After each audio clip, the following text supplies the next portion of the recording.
টাকা দিয়ে তুমি বাড়ি কিনতে পারবে, কিন্তু পরিবার তৈরি করতে পারবে না। টাকা দিয়ে একটি বিছানা কিনতে পারবে, কিন্তু ঘুমকে নয়। টাকা দিয়ে ঘড়ি কিনতে পারবে, কিন্তু সময়কে নয়। টাকা দিয়ে বই কিনতে পারবে, কিন্তু জ্ঞান নয়। টাকা তোমাকে অনেক বন্ধু দেবে, কিন্তু ভালোবাসা নয়। টাকা দিয়ে জীবন সাজানো যায়, কিন্তু সম্পর্ক টেকে না টাকায়।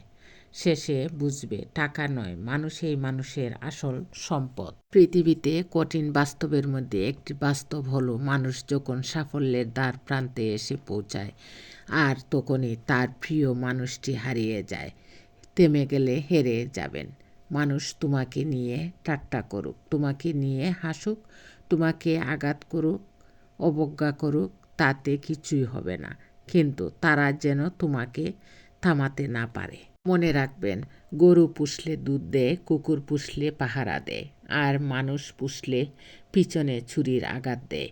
এই জগতে মানুষের যতই উপকার করবেন, ততই তারা আপনার ক্ষতি করার চেষ্টা করবে। মানুষ কাদা এড়িয়ে চলে, কাদাকে ভয় পেয়ে নয়, বরং যাতে তার কাপড় নোংরা না হয়। আর কাদার একটা অহংকার থাকে, সে ভাবে মানুষ বুঝি তাকে ভয় পায়। ঠিক আমাদের সমাজেও এক শ্রেণীর মানুষ আছে, তাদের এড়িয়ে চললে তারা ভাবে লোকজন তাদেরকে ভয় পায়। আসলেও কি তাই?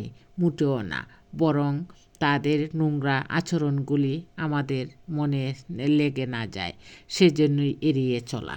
কারো কাছে নিজের সমস্যার কথা প্রকাশ করে লাভ নেই, কারণ বেশিরভাগ মানুষই চায় তুমি সমস্যার মধ্যে থাকো। তাই নিজের সমস্যাকে নিজেই সমাধান করার চেষ্টা করো। হিংসা করে হয়তো অন্যের পথে কাঁটা বিছানো যায়, কিন্তু কখনোই নিজের অবস্থার উন্নতি করা যায় না। তাই হিংসা নয়, নিজের উন্নতিতে ফোকাস করাই উত্তম কাজ।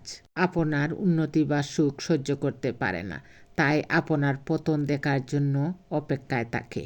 কাজের প্রতি মনোযোগ থাকা, আত্মবিশ্বাস বজায় রাখা এবং নেতিবাচক মানসিকতার মানুষদের থেকে দূরে থাকাই বুদ্ধিমানের কাজ। সবার সমালোচনা বা মতাদর্শের সঙ্গে মিল না থাকলেও নিজের লক্ষ্যে অবিচল থাকুন এবং মানসিকভাবে শক্তিশালী হন। টাকার ঋণ এক সময় পরিশোধ করা যায়, কিন্তু দুঃসময়ে যারা পাশে থাকে তাদের ঋণ কোনোদিন শোধ করা যায় না। জীবনের 4টি জিনিস কখনো ভাঙতে নেই: প্রতিশ্রুতি, বিশ্বাস, মন এবং সম্পর্ক। কারণ এগুলো ভাঙলে আর জোড়া দেওয়া যায় না। প্রদীপ মাটির না সোনা সেটা গুরুত্বপূর্ণ নয়, সে অন্ধকারে আলো কতটা দেয় সেটা গুরুত্বপূর্ণ।